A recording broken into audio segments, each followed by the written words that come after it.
You make me feel bored, not alive, she said before running back to her toxic ex who once cheated on her. Now he's ghosted her again. Her friends don't pick up, and I'm in a new relationship with someone who actually appreciates me. Hey viewers, before we move on to the video, please make sure to subscribe to the channel and hit the like button if you want to see more stories like this. Thanks.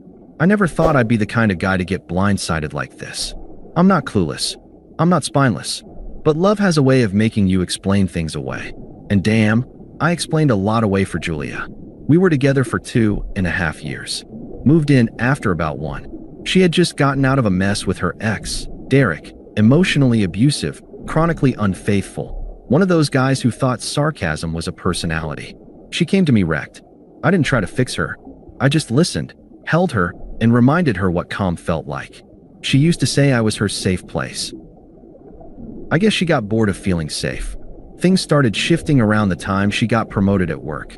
She started dressing differently, posting more selfies. Nothing crazy, but enough that I noticed. And one night, she came home and casually mentioned she'd run into Derek. He was at Maya's thing last weekend, she said, scrolling through her phone like it was no big deal. We talked a bit. He's apparently been through therapy. I didn't say much. I just nodded. Then she added, he apologized for a lot. Seems like he's changed. That was the first crack in the floorboards. I didn't react right away, just stored it. A week later, she brought him up again. And again, each time a little warmer, a little more forgiving. Finally, one Thursday night while we were cleaning up dinner, she dropped it. So, I'm getting drinks with Derek tomorrow. I stopped drying the plate in my hand. Why? She didn't even look up. Just shrugged. Just to catch up. Clear the air. It's not a big deal. I set the plate down and leaned on the counter. You do realize how that sounds, right? What? She said, still not looking at me. It's literally just drinks. You're overreacting. There it was. That tone. Sharp and dismissive. Like I was the problem. You haven't talked to him in 2 years. You cried in my arms over what he did to you. And now you want to catch up? People change. You always say communication is healthy. Why are you being like this? I looked at her, really looked. And for the first time, I saw it. That smug, slippery expression people wear when they've already decided how things will go, and your feelings are just background noise. You're right, I said quietly. You're free to do whatever you want. Thank you, she said, clearly annoyed. I don't need permission. No, I replied. But now you won't need forgiveness either. She paused for half a second, just long enough for a flicker of something to cross her face. Then she rolled her eyes and walked off. I didn't say another word that night. She went out with him the next evening. Said it was just drinks. Didn't text me all night. Came home after midnight, smelling like expensive whiskey and Derek's cologne. I remembered it from a hoodie she once let me borrow before she threw it away in a dramatic purge. She was smiling when she walked in. Relax, she said. I'm home, aren't I? I didn't answer. I couldn't. My chest felt like it was full of cement. Over the next 2 weeks, I watched her slip away in slow motion. She kept texting him, laughing at her phone, locking it when I walked by. One night, I caught her taking a mirror selfie in a dress I'd never seen before. When she noticed me watching, she gave me this look, not ashamed, not guilty, just indifferent. Then came the night it all collapsed. We were sitting on the couch. I was trying to watch a documentary. She was scrolling TikTok, volume all the way up. I muted the TV. Can we talk? She sighed dramatically and tossed her phone on the cushion. What now? I know you've been seeing him. I'm not stupid. She didn't deny it. Just looked bored. It's not like that. Then what's it like? She paused, thinking, and then the truth slipped out like a dagger wrapped in silk. We kissed. I exhaled slowly. Not surprised. Just tired. So what now? I don't know, she said, like she was talking about weekend plans. It made me realize maybe you and I rushed into this. I mean, we're great, but maybe not passionate, you know. I said nothing. I still love you, she added. Just not in the way I used to. What way is that? The kind where I want to come home and rip your clothes off, she said bluntly. I don't know. I just feel stuck. I miss feeling alive. God, that line. I miss feeling alive. Like I was some beige purgatory she'd been sleepwalking through. Okay, I said, standing up. Okay, what? Okay, you can go feel alive. With Derek. With whoever. I'm not going to stop you. She blinked, genuinely surprised. Wait, seriously? Yeah, I won't be here when you get back. Don't be dramatic, she scoffed. I'm not. I'm just done competing with people who already failed the audition once. And I walked into our shared bedroom, packed a duffel bag, and left that night.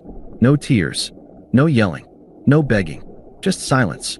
I moved into a small short-term rental the next day. Just a one-bedroom with bad lighting and thinner walls than I liked. But it was quiet. I needed quiet. For the first time in years, no one was waiting on me. No one to check in with. No texts asking what I wanted for dinner or complaints about how I never helped with the emotional labor. Just silence. A heavy, aching kind. But honest. I took a week off work. I didn't tell anyone what happened. I needed time to process without hearing the usual advice. You're better off, or she'll regret it. Or my personal favorite. At least she was honest. Was she? Or did she just run out of ways to lie? At first, I kept waiting for the rage to kick in. I wanted to hate her. I wanted to scream. But it didn't come. What came instead was this numb sort of grief, like mourning a version of her that never really existed. The hardest part? I missed the little things. Not her. Just the parts one thought were real. The Sunday mornings where she used to hum while making coffee. The way she'd crawl into my lap during storms. The night she told me I made her feel safe. All of it felt fake now. Just lines from a play I didn't know I was in. 2 weeks after I left, I got a text from her mom. I heard what happened. Just want you to know we still care about you. I didn't respond. A few mutual friends reached out next. I saw Julia with Derek at Cora's birthday. One of them messaged. They were weird. Like trying too hard. She didn't look happy. He was all over some other girl when she went to the bathroom, another said.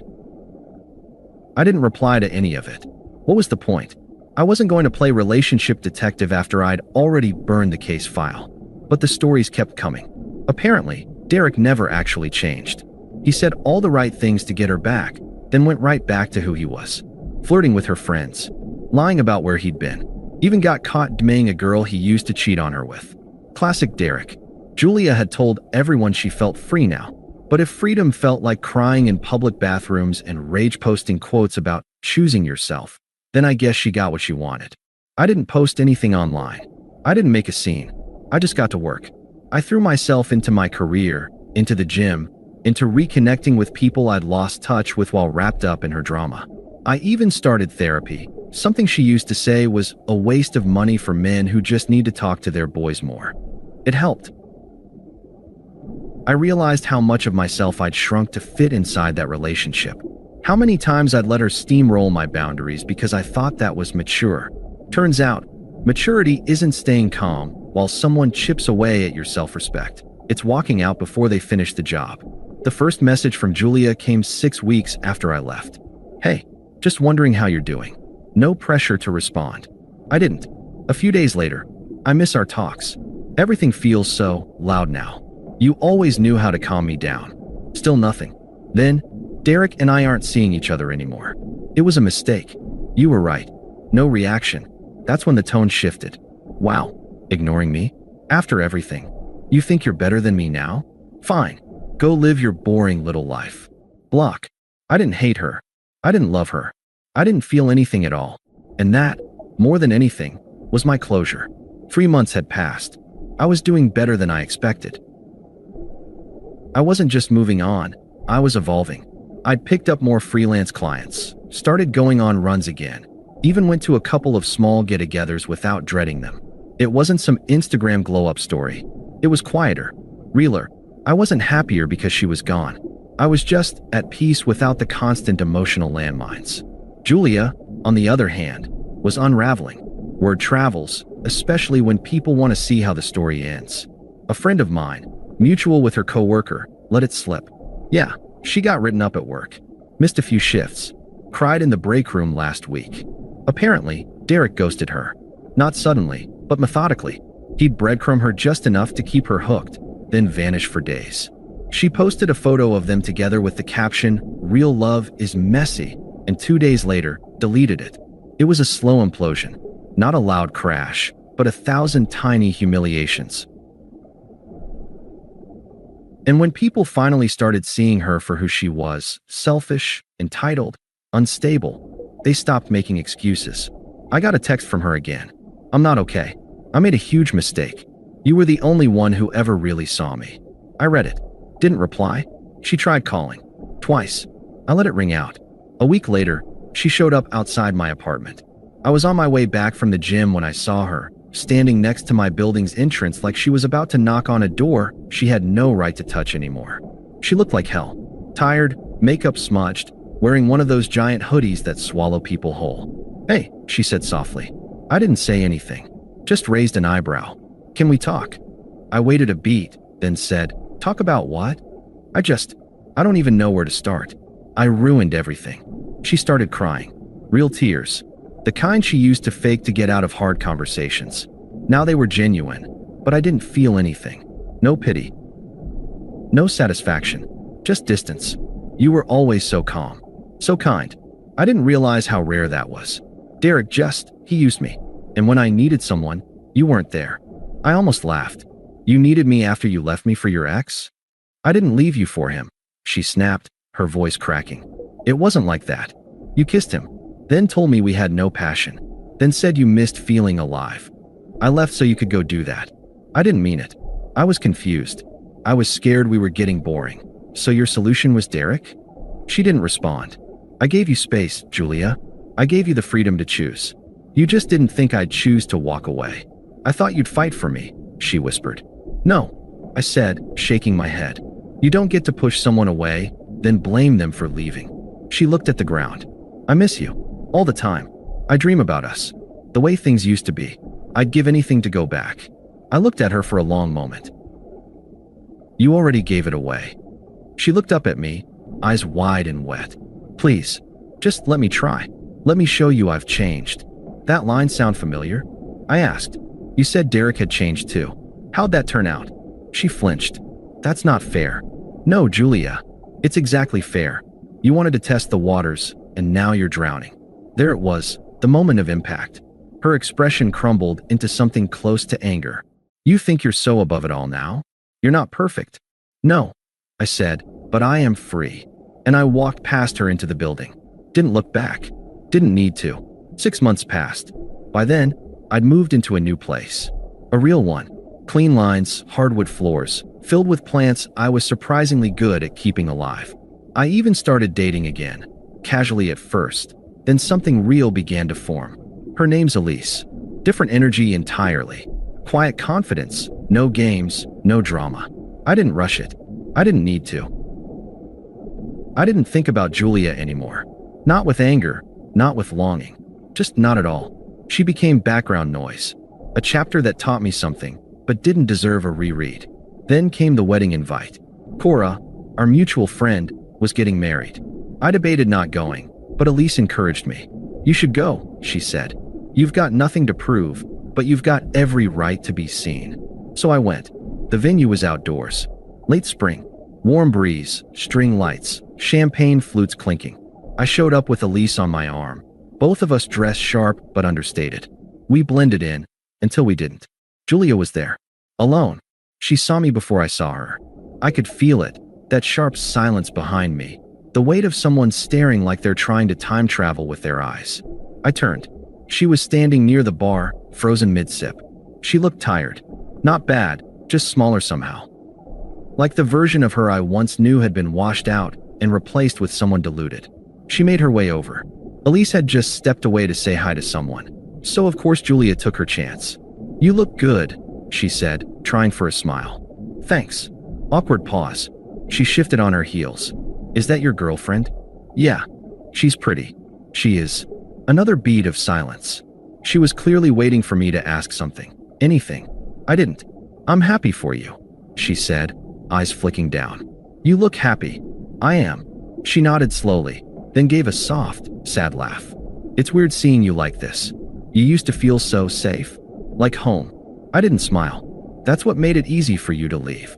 Her face dropped. "I didn't think I'd regret it as much as I do." "You didn't think at all." She bit her lip. "I was stupid. I thought Derek was excitement. I thought we were missing something. But he never loved me. Not like you did." "That wasn't love, Julia. What I gave you was stability, respect, consistency. You called it boring. I didn't know how rare that was until it was gone." "No," I said quietly. "You knew." You just didn't care. You thought I'd always be there." She didn't speak. Her eyes were glossy now, but she held the tears back like she didn't want to look weak in front of me. "Do you ever think about us?" she asked. "Not really. Not even a little. Not in any way that matters." I let that sit. Her shoulders slumped. Then I added, "I don't hate you, Julia. I don't wish you pain. But you don't get a second chance just because the first guy burned you and the second guy walked away. I'm not your safety net. I'm not your backup plan." Her voice cracked. I wish I could go back. "I know, but I can't carry your wish with me." Just then, Elise returned, gently touching my arm. "Hey, they're doing the first dance." "Thanks," I said, then turned back to Julia. "Goodbye, Julia." "Can I at least have your number again?" she asked quietly. "No, there's no version of this where we're in each other's lives anymore." I saw it land. The finality of it. Not cruel, just real. "Take care of yourself," I said. Then I turned away. I didn't look back as we walked off. I didn't need to. Whatever she felt now, whatever epiphanies she'd had, they were hers to deal with, not mine to fix. She chose someone else when I was at my best. Now I was even better, and she wasn't even a footnote. Thanks for watching. Make sure to subscribe to the channel and hit the like button. What do you think about this story? Share it in the comments.